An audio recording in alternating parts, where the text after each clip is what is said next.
ఈరోజు BRS MLA పాడి Kaushik Reddy BJP మంత్రి బండి సంజయ్పై చేసిన వ్యాఖ్యలపై మనతో మాట్లాడడానికి BJP chief spokesperson N V Subhash garu. Sir చెప్పండి, తంబాకులో డ్రగ్స్ కలుపుకొని కూడా కేంద్ర మంత్రి తింటున్నారని చెప్పేసి కూడా పాడి కౌశిక్ రెడ్డి వ్యాఖ్యలు చేశారు. లవంగానికి తంబాకుకు తెలియని ఒక శాసనసభ్యుడు, నిజంగా ఇది చాలా ప్రజాస్వామ్యంలో ఒక దౌర్భాగ్యమైన ఒక ఏంటంటే సిచ్యువేషన్ వచ్చింది మనకు. ఆయన అట్లే ఉన్నాడు, వాళ్ళ బాస్ కూడా అట్లనే ఉండే. బండి సంజయ్ గారి గురించి మాట్లాడడం, లవంగం తింటే తంబాకు తింటున్నాడు అని చెప్పి, గుట్కా తింటున్నాడు అని చెప్పి. సరే, మేము కూడా అడిగినాం, కేటీఆర్ గారు మంత్రిగా ఉన్నప్పుడు మరి మీరు డ్రగ్స్ తీసుకుంటారని చెప్పి మాకు ఇన్ఫర్మేషన్ ఉంది, తీసుకోరని చెప్పి సవాల్ కూడా ఇచ్చారు. వ్యక్తిగత దూషణలకు పోవద్దు ఎప్పుడైనా కూడా. మీరు ఏంటంటే ఒక రెస్పాన్సిబుల్ పొజిషన్లో ఉన్నారు కాబట్టి పెట్టున్నాడు. అంత మాత్రాన మేము కనుక రిపోర్ట్ చేయకుంటే, మేము కనుక కౌంటర్ చేయకుంటే వీళ్ళు ఏమనుకుంటారు అంటే మేము చేతగానితనం అనుకుంటారు. అటువంటిది ఏం లేదు. బండి సంజయ్ గారు చాలా క్లియర్గా సవాలు విరిచిండు. మంత్రిగా, కేటీఆర్ గారు మంత్రిగా ఉన్నప్పుడు సవాలు విరిచిండు. నేను తంబాకు తీసుకోను, నేను డ్రగ్స్ తీసుకోను, నాకు ఎటువంటి అలవాట్లు లేవు, నేను తీసుకునేది లవంగం. దేవుడు సాక్షిగా మనం టెంపుల్కి పోదాం, కుటుంబ సభ్యులతో వస్తాం, దేవుని మీద ప్రమాణం చేద్దాం, మీరు కూడా రండి, మీరు డ్రగ్స్ తీసుకోరని చెప్పి. ఆయన రాలేదు, కనీసం స్పందించలేదు. సంజయ్ గారు ఇంకోటి కూడా అన్నారు, DNA టెస్ట్ చేయిద్దామని. DNA టెస్ట్ మీకు ఎక్కడ వీలైతే అక్కడ చేయిద్దామన్నాడు. ఏ ఒక్క ల్యాబ్లో అయినా పర్లేదు. మీ ఒక హెయిర్ ఇస్తే అది తీసుకుపోయిందంటే DNA టెస్ట్ చేస్తారు. అది కూడా ఇవ్వలేదు.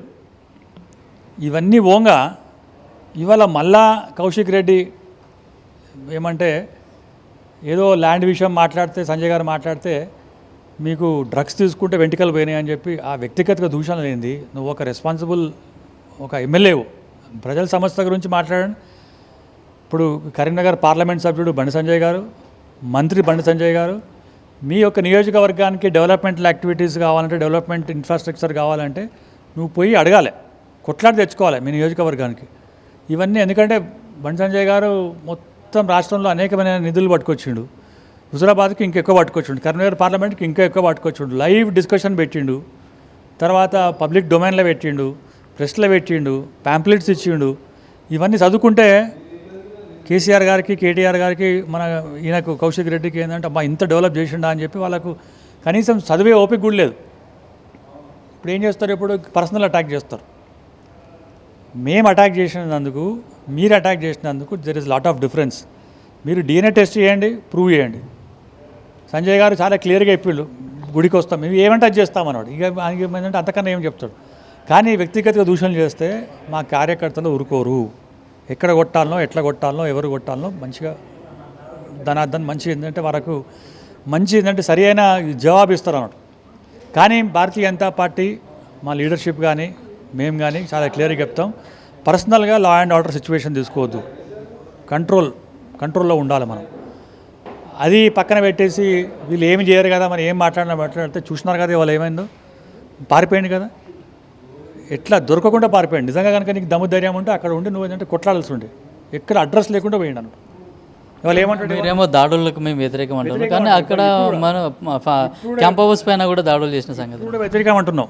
ఇప్పుడు కూడా వ్యతిరేకం, చాలా క్లియర్గా చెప్తున్నాం, వ్యతిరేకం చేయొద్దు, ఎవరి మీద పోవద్దు. వృద్ధులు ఉంటారు, మహిళలు ఉంటారు, పిల్లలు ఉంటారు, వాళ్ళు పేషెంట్లు ఉంటారు, వాళ్ళ మీద దాడులు చేసే నీ ప్రతాపం అంతా ఏంటంటే ఫీల్డ్ మీద చూపెట్టు, డెవలప్మెంట్ మీద చూపెట్టు, ప్రజా సమస్యల మీద ఏంటంటే పోరాడాలి. అంతేగాని ఒక ఐడియాలజీ మీద పోరాడాలని, అంతేగాని నువ్వు సరిగ్గా బట్టలు వేసుకోలేదు, నువ్వు ఏంటంటే నువ్వు ఏం చేస్తే ఎందుకు, నీకేం సంబంధం అట్లా. కానీ అది అడ్వాంటేజ్ తీసుకుంటే మాత్రం మా కార్యకర్తలు కూడా ఎమోషనల్గా అటాచ్ అయి ఉంటారు పార్టీకు, లీడర్షిప్కు. మేము వాళ్ళని కంట్రోల్ చేయలేము కాబట్టి వాళ్ళంతా పోయిన్లు. ఇంత కంట్రోల్ చేస్తే ఇట్లా పోయిన్లు. మేము కనుక నిజంగా దాడులు చేయాలంటే మీరు దేశం వల్ల పెట్టిపోతారు. అంటే ఇప్పుడు ఇది కొత్త కాదు, బండి సంజయ్ మీద కానీ బీజేపీ మీద ఆరోపణలు చేయడం. ఎందుకు ఇట్లా మిమ్మల్ని టార్గెట్ చేసి పాడి కౌశిక్ రెడ్డి ఎందుకు టార్గెట్ చేస్తున్నారు కదా, మోదీ గారు వస్తున్నారు కదా, మరి ఏదో ఒకటి పెట్టాలి కదా. ఇప్పుడు ఎక్కడైనా డైవర్ట్ పాలిటిక్స్ ఇప్పుడు ఎక్కడైనా లింక్ ఉందా?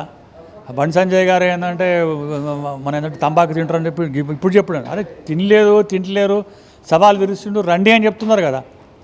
ఇవన్నీ ఏమంటే ఇవాళ మీడియాలో ఇట్లా వచ్చేసి మా మీద దాడి చేసిండు అని చెప్పి ఒక కొత్త నెరేటివ్ పట్టుకొస్తేందుకు మేము ఏదో అంటే వాళ్ళు వచ్చిందంటే సంజయ్ గారి కార్యకర్తలు వచ్చి మా మీద మా ఆస్తులు మొత్తం ధ్వంసం చేసిండు అని. ఇంకా న్యాయం ఏంటంటే నీ గుండు పడగొట్టలేదు. ఇంకా ఇటువంటి పనికిరాని ఇష్యూస్ చేయొద్దు, ఇటు పనికిరాని మాట్లాడదని చెప్పి మరొక్కసారి బీఆర్ఎస్ గూండాలకు హెచ్చరిస్తున్నాం.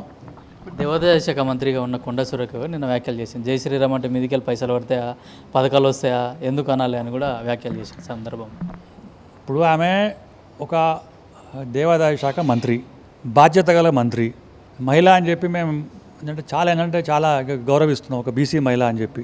అట్లా అని చెప్పి అడ్వాంటేజ్ చూసుకుంటే ఎట్లా?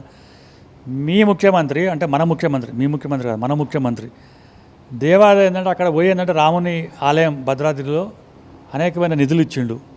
టెంపుల్స్ రినోవేషన్ మేము డిమాండ్ చేస్తే చేస్తున్నాడు. మీరు జై శ్రీరామ్ అంటే మీరు కూడా అనండి జై శ్రీరామ్ అని, ఎవరైనా వద్దన్నారా? జై శ్రీరామ్ అనేది ఒక మతం అయిపోతుంది ఇప్పుడు. జై శ్రీరామ్ అంటే ఏంటంటే నాకు తప్పు ఉందా? మరి మీరు జై రాహుల్, జై ఇటలీ, జై సంజయ్, మన జై ఏంటంటే సోనియమ్మ అంటే ఏంటంటే పర్లేదా? Muslim is Congress, Congress is Muslim అంటే పర్లేదా? మరి మీకు వచ్చినాయా ఏంటంటే రాలినాయా? జై శ్రీరామ్ అంటే ఏంటంటే శ్రీరాముని రాజ్యం రావాలి, శాంతి భద్రత ఉండాలి, అభివృద్ధి కావాలి అని చెప్పి మేము ఆ నిరాంతం పోతున్నాం. మేము శ్రీరాముని ఏంటంటే మొత్తం ఏంటంటే కొట్లాడమని చెప్తలేము. మేము ఏమంటున్నాం? శాంతి భద్రత ఉండాలి, రామరాజ్యం రావాలని చెప్పి అంటున్నాం అన్నట్టు. జై శ్రీరామ్ అంటే రాలుతాయా అంటే డెఫినెట్ మీరు కూడా అనండి రాలుతాయి. మోడీ సభ కూడా 10వ తారీఖు నాడు ఉండబోతుంది. ఎట్లా చూడొచ్చు అంటే అభివృద్ధి పథకాలతో పాటుగా ఏమన్నా రాజకీయానికి సంబంధించిన స్పీచ్ కూడా ఉండే అవకాశం ఉంది? మాది పొలిటికల్ పార్టీ, మేము పొలిటికల్ పార్టీ కాబట్టి పొలిటికల్గా మాట్లాడతాం, పాలిటిక్సే మాట్లాడతాం. Telangana is the next target మాకు. వెస్ట్ బెంగాల్లో కూడా అక్కడ విజయంతో ఏంటంటే గెలిచినాం.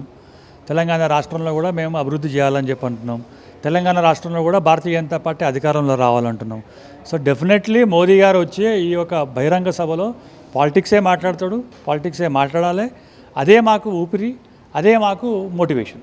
మన రాజాసింగ్ గారు కూడా వ్యాఖ్యలు చేశారు. పక్కింట్లో పెళ్ళి అయితే మన ఇంట్లో పెళ్లి చేసుకునేది, మనం ఎప్పుడు డ్యాన్సులు చేద్దామని చెప్పేసి కూడా వ్యాఖ్యలు చేశారు. ఆయన కూడా డ్యాన్స్ చేసే రోజు వస్తుంది, ఆయన కూడా మాతోటి డ్యాన్స్ చేయాల్సిందంటే రోజు వస్తుంది. కానీ మా పార్టీలో లేని వ్యక్తి మా గురించి ఎందుకు మాట్లాడుతుండో మాకైతే అర్థమవుతలేదు. ఆయన I think he should mind his own business, అంతకన్నా ఏం చెప్పలేము. అంటే మళ్ళీ బీజేపీలోకి వచ్చే అవకాశం ఉందా?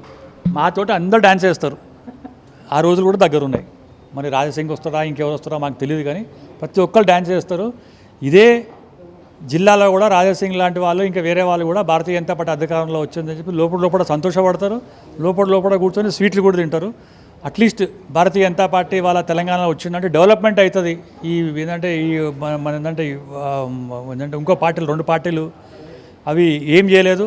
ప్రజల సమస్యల గురించి ప్రజల కోసం వచ్చిన పార్టీ భారతీయ జనతా పార్టీ అని వాళ్ళు కూడా లోపల సంతోషపడతారు, వాళ్ళు కూడా దీవిస్తారు.